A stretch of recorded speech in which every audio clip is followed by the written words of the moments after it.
Cara, essa coisa de colocar a câmera aí tá muito engraçado. Não é a câmera, é no celular, na verdade. Eu ainda vou arrumar uma câmera um pouco mais correta para colocar nessa posição. Bom, meus caros, eu tô um pouco surpreso porque ontem um vídeo que eu gravei, eu tava com assim, um pouco excitado, animado, um pouco assim, aquela coisa meio febril. Aí eu tava com um tremendo receio de estar errando a mão, de estar, sei lá, será que eu falei mais do que eu devia? Tá, curiosamente, a repercussão foi melhor do que eu podia imaginar, viu? Um monte de gente compartilhando e tal. Talvez porque eu tivesse, ao criticar o mercado, ou ao pelo menos apontar umas distorções aí meio preocupantes no mercado, muita gente tivesse falado, pô, legal, também sinto isso. Daí eu imagino que tenha sido isso. De qualquer maneira, eu fiquei feliz. Curiosamente, 24 horas depois de gravar, vou gravar de novo. Mas dessa vez com outro tema, que esse eu duvido que vai agradar, mas de qualquer maneira vale a pena fazer o exercício aqui. Que é o seguinte. Eu estava lendo recentemente um livro do Edmund Wilson chamado A Conquista Social da Terra, que não tem nada a ver com social media, eu sempre falo isso. Tem nada a ver com social media, tem na verdade a ver com a maneira como duas espécies se organizaram em sociedade e dominaram o planeta, a saber, nós e as formigas. Né? Tudo bem. Eu juro que o livro é legal, muito legal. Sobretudo a parte que ele fala da gente e não das formigas, porque tem uma hora que, né, como o cara é biólogo, sei lá o que, ele se empolga e você fica ali perdido em nomes científicos, gregos, latinos, é uma confusão, mas tudo bem. Mas uma das coisas que ele coloca como parte da evolução humana, a tese dele é que na verdade a gente evoluiu da maneira que a gente evoluiu por uma combinação de seleção genética e cultural ao mesmo tempo. Então, à medida que a gente começa a desenvolver a cultura, isso tem influência na genética. É muito interessante o estudo, leiam lá, eu não vou me aventurar aqui a tentar reproduzir a complexidade da história. Mas uma das coisas que ele coloca como consequência da maneira como a gente evoluiu, né, em pequenos grupos, etc. e tal, em grupos maiores, e normalmente grupos se opondo a outros grupos, então você tem seleção entre grupos. Ele coloca que naturalmente a gente tem uma compulsão quase irresistível de formar grupos, e uma vez que você está dentro desses grupos, você vai achar que o seu grupo é muito mais legal que o dos outros. Seu grupo é muito mais bacana, e isso faria parte do nosso legado, da nossa evolução, do que ele chamaria de natureza humana, né? E de novo uma natureza não que é metafísica, não, mas uma natureza que foi evolutiva, tá bom, fruto da evolução. Curiosamente, isso coincide com algumas leituras que eu já tinha feito há um tempo atrás sobre uma coisa chamada viés cognitivo, vieses cognitivos, que são distorções que você acaba tendo pela maneira como a sua percepção funciona, a maneira como a sua percepção é estruturada, ela leva a alguns tipos de equívoco, de distorções, que é uma palavra boa, de viés mesmo. E tem lá uma lista na Wikipedia maravilhosa. Você procurar em inglês, viés é bias, B-I-A-S, cognitive biases. Procura por uma lista de viéses cognitivos, você vai ver lá. Cara, é sensacional, porque tinha que ensinar isso no primário. E tem lá uma coisa dessas, né? A gente tende a achar, quando você está dentro de um grupo, você tende a achar que o seu grupo é completamente singular e único, que as pessoas são únicas e super singulares, diferentes de todas as outras. Em comparação, os outros grupos são todos iguais, né? As pessoas não têm diferenciação nenhuma, são os manés, né? Agora, substitua esse grupo pelo que você quiser. Corinthians versus São Paulo versus Corinthians, designers versus developers vezes atendimento versus criativo, né? Faz um pouco parte da natureza humana, faz uma boa parte da natureza humana, essa tendência de fazer essas panelas versus o resto, né? Ok, aonde eu quero chegar? Na verdade, eu percebo de uns tempos para cá que uma coisa que tem complicado muito é o surgimento de coisas legais, ou impactos transformadores, ou qualquer coisa um pouco mais que corresponda minimamente à expectativa que todo mundo tinha com relação a essa história de digital, tecnologia e tal, é justamente, acho que esse fenômeno, o fenômeno em que a gente foi se fechando em panelas. E panelas, não só, eu acho que de uma certa maneira até as próprias, não só as redes sociais favoreceram, então você começa a ter, sei lá, grupo de quem odeia segunda-feira, ou quem odeia o atendimento, ou quem odeia a criação, ou quem odeia não sei o que lá, ou você começa também a estruturar grupos para quem curte Ruby, ou Rails, ou PHP, ou .NET, ou seja o que for, e as pessoas, isso facilitou a construção desses grupos, mas o que é bacana, legal, porque as pessoas entram em contato, colaboram e tal, mas aí o que eu percebo é que isso caiu na armadilha, que é essa armadilha para a qual a gente está hardwired mesmo, a gente está treinado para isso, está configurado para isso, que é imediatamente simplificar o outro lado, né, hostilizar o outro lado, não querer entender o outro lado e ficar se achando legal pra caramba, né? Para completar essa história dos grupos, os grupos assim, até aí tudo bem. Aí começam a surgir o quê? Os eventos específicos para aquelas categorias, né? Em que aí você começa a ter os criativos lá, a criação é a coisa mais importante do mundo, tatuagem é a coisa mais importante do mundo, ou então o developer, né? Agora somos developer. Aí você começa a ter todo um círculo que infelizmente eu considero vicioso, não acho virtuoso, de reforço dessa especialização, o esforço da tribalização, o esforço do nicho, né? E cada vez mais dificultando o real entendimento, a real compreensão, ou verdadeiras conversas multidisciplinares, né? Você passa a ter o que eu acho que é um empobrecimento prazeroso, né? As pessoas se ficando e que vai não só radicalizando as coisas, mas também vai criando estereótipos, vai dificultando a conversa e aí pronto, não acontece mais nada legal. Por quê? Porque as pessoas, cada um achou seu nichozinho, cada um achou a sua tribuzinha, cada um achou, vai se vestir daquele jeito, vai todo mundo comprar o mesmo tipo de computador, vai todo mundo usar o mesmo tipo de sistema operacional. Existe uma alegria nisso? Existe. É claro que existe. Como eu estou tentando falar aqui, talvez essa alegria do pertencimento a uma tribinho versus outras tribos, né, tenha feito parte da nossa evolução, desde sempre, né?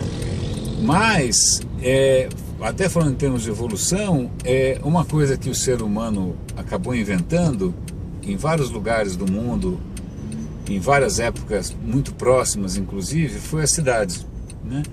E a cidade, a potência da cidade, eu digo isso porque eu adoro cidade, certo? Adoro. Essa é a maior invenção do mundo. A cidade coloca junto tribos diferentes, força você a circular, a transitar, a interagir, a aceitar, né, a inclusive participar de tribos diferentes, né? Ela estoura, a cidade estoura, a cidade, o comércio, as transações, ela estoura, ela detona essa questão tribal e todo mundo cresce com isso, né? Grande parte das grandes invenções, da arte, dos desafios, do pensamento nascem justamente desse choque entre culturas, esse choque entre visões. Ontem mesmo estava assistindo, fica até uma dica, off-topic total, dentro da NET tem o Now, que é o serviço on demand, dentro do Now tem o Clube, dentro do Clube tem uma coisa chamada Philos, com PH, e dentro do Philos, que é um canal bacana de documentários e tal, eu estava assistindo Art of America, é um documentário da BBC em 3 partes, de um cara bem interessante chamado Andrew Graham Dixon, muito bom. E aí ele estava contando no segundo episódio que talvez uma das explicações para a explosão criativa da arte americana nos anos 50 tenha sido Nova York, tenha sido a cidade, né? Tenha sido aquela mistura louca de coisas e tal, né? Bom, ok, já fiz aqui meu hino às cidades, tá bom. De qualquer maneira, eu acho que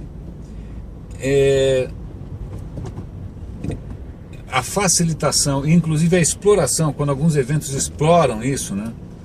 Exploram o tribalismo, vamos lá, nós, seja do que for, dos empreendedores, dos desenvolvedores, dos criativos, dos prêmios, ou seja, o que for, isso acomoda todo mundo em zoninhas de conforto e impede acho que um tipo de humildade que eu acho que é fundamental, né? E aí eu vou voltar um pouco para o livro do Edmund Wilson. Ele falou, olha, um ponto comum, acho que uma hora ele fala de religião, um ponto comum a qualquer religião, seita, tal, é que, ok, os caras, né, apresentam algum tipo de teoria metafísica, e aí normalmente você é um cara especial, né? Você é eleito, você faz parte de um povo eleito, se você acredita, você é eleito, você está bem na foto, né? Os outros não, né? E é curioso porque eu acho que uma das coisas fundamentais, também posso estar falando aqui advogando em causa própria, fundamentais em termos da contribuição da ciência como metodologia, como pensamento e tal, é falar, eu posso estar errado, né? Eu talvez, eu não sei tudo que eu preciso saber, o que mais eu preciso saber, né? O que tem de coisa nova para eu saber, como é que eu posso validar se as minhas ferramentas estão valendo ou não, se isso está valendo ou não, tal. Tem uma certa humildade, um certo prazer, inclusive, em saber que você está errado. Eu falo, puta, que legal, está errado, então agora isso quer dizer que é mais interessante ainda, né? Eu acho que voltando à questão do tribalismo, essa coisa de você achar, pô, eu sou do cacete, porque agora eu sei lá o que, eu comprei um Mac, eu programo em Ruby, eu comprei sei lá o que, programa não sei o que lá, ou porque eu estou usando a suíte não sei qual da Adobe, não sei que diabo que você está fazendo, ou então porque você agora começou a empreender, aí você vai se vestir como empreendedor, vai seguir tudo de empreendedor e você vai se achar do grande cacete, né? É lógico que isso gera uma embriaguez, é lógico que isso gera um prazer, é lógico que isso é gostosinho. A questão é que essas coisas sobem a cabeça e você não consegue fazer mais nada de bom, bicho, né? Cadê aquela postura de, putz, voltando até a questão de cidades, assim, um dos prazeres que eu tenho é chegar numa cidade nova que você não conhece e tentar entender como ela funciona, o que ela tem de diferente, como é que as pessoas pensam, aonde você come, o que tem para fazer, né? Não é só ir nos pontos turísticos, mas tem esse processo de você se enamorar e ir descobrindo o outro, né? Descobrindo outras maneiras de ver, outras maneiras de pensar, de vestir, etc e tal, que é fundamental, né? Então eu estou colocando isso, acho que talvez aqui, se fosse para, depois dessa volta toda que eu estou dando aqui, eu já acho que eu cheguei à conclusão que eu sou um pensador marginal Pinheiros, né? Porque normalmente essas coisas estão na Marginal Pinheiros. Estou aqui na Marginal Pinheiros. Se tiver alguma coisa aqui para a gente começar a querer fechar essa história, é a seguinte: não, você não é tão legal assim. Não, você não está no grupo mais bacana do mundo e o resto é um lixo. Não, né? Não, vou até contar uma anedota. Há muito tempo atrás eu trabalhei com um cara, ele era chefe da gente lá, no tempo que eu trabalhava em TV. Trabalhei em TV. Aí ele era um cara difícil, com um temperamento complicado, puta, o cara era realmente difícil. Ele era talentoso, mas ele era um cara difícil. E aí um dia ele falou, não, estou fazendo terapia, tal, estou adorando. Aí a gente ficou, jura? Ele falou, não, meu terapeuta falou que o meu problema é que eu sou tão inteligente, eu penso tão à frente, que as pessoas têm dificuldade de me acompanhar. esse é o melhor, o terapeuta gênio, né? O terapeuta batendo carteira fácil ali, né? O cara conseguiu. Aí o cara, lógico, volta para a próxima sessão, porque afinal ele é o máximo, né? As pessoas que são as antas, né? Então, esse talvez seja o vídeo que menos vai acariciar o ego de ninguém, de alguém, que menos vai fazer você se sentir, pô, do caralho, tá no caminho certo e tal, porque eu acho que esse tipo de demagogia, né, de ficar falando, não, você sim é o eleito, você é especial, você é bacana, o resto é coxinha, né? Isso é bom para quem vende ticket de evento, é bom para quem vende, sei lá o que vende, mas na real, cara, isso é explorar uma fraqueza nossa profunda, né, que já perdeu um pouco do sentido na hora que a gente inventou, né, essa doideira que é viver num espaço em que te força, né, te força a criar novas conexões, te força a ser capaz de falar com o outro e tal. Aproveitando que a gente ainda está andando, logo eu vou parar. Eu comecei a ler um livro do Jared Diamond, extremamente interessante, em que ele começa a descrever uma situação que é assim: eu estou aqui num aeroporto bastante moderno, você tem displays mostrando os voos, etc e tal, eu estou numa fila super civilizada, eu estou sendo atendido por uma moça que está operando um computador, está uniformizada, em torno de mim tem família se despedindo. Aí você começa a imaginar que o cara está, sei lá, Cumbica, JFK, Heathrow, sei lá onde é que aeroporto o cara está, Charles de Gaulle, em Paris. Aí ele conta, só que eu estou em Papua Nova Guiné. Papua Nova Guiné, até 40 anos atrás, as pessoas estavam peladas, dando paulada um na cabeça do outro, né? As pessoas andavam em tribos, e muito rapidamente os caras se ocidentalizaram. E aí ele conta, se tem alguma coisa que, a coisa mais inovadora nessa história aqui, não é porque o cara está operando o computador, não é porque o cara está usando calça de brim, não está com, sei lá, com a bunda de fora. O que é mais inovador aqui, nessa situação, é que essas pessoas estão vendo pessoas que elas não conhecem e não estão nem fugindo nem querendo matar. Porque em toda a época, em toda a história história ou não história, né? Em todo o passado de Papua Nova Guiné, encontrar alguém de uma tribo desconhecida era vida ou morte. Ou você mata ou você corre, né?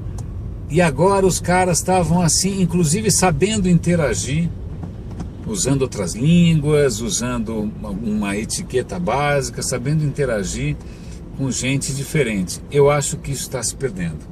Então, se tem aqui no alto da ponte, tem um poema bonito do Mário de Andrade, do alto da Ponte das Bandeiras, mas aqui é a Ponte da Berrine. Se tem alguma coisa a falar aqui, é o seguinte: eu não sou tão legal assim, você também não é tão legal assim, e a gente só vai conseguir alguma coisa realmente nova se a gente baixar um pouco a crista, baixar um pouco a bola e aprender a transitar por outras áreas da cidade, entendeu? Que não seja o seu mundinho, que não seja a Baixa Augusta, que não seja, sei lá o que, o Itaim, os Jardins, o Pacaembu, ou a Vila, sei lá, como é que chama? Sei lá, qualquer coisa assim. Então é isso, o vídeo menos agradável e menos simpático e menos condescendente, mas você está bem grandinho também, né? Eu então nem se fala. Meu caro, acho que a gente vai dar uma paradinha rápida aqui, graças ao fabuloso trânsito da Berrine, e eu vou desligar essa parada. René de Paula Júnior falando, grande abraço, roda e avisa.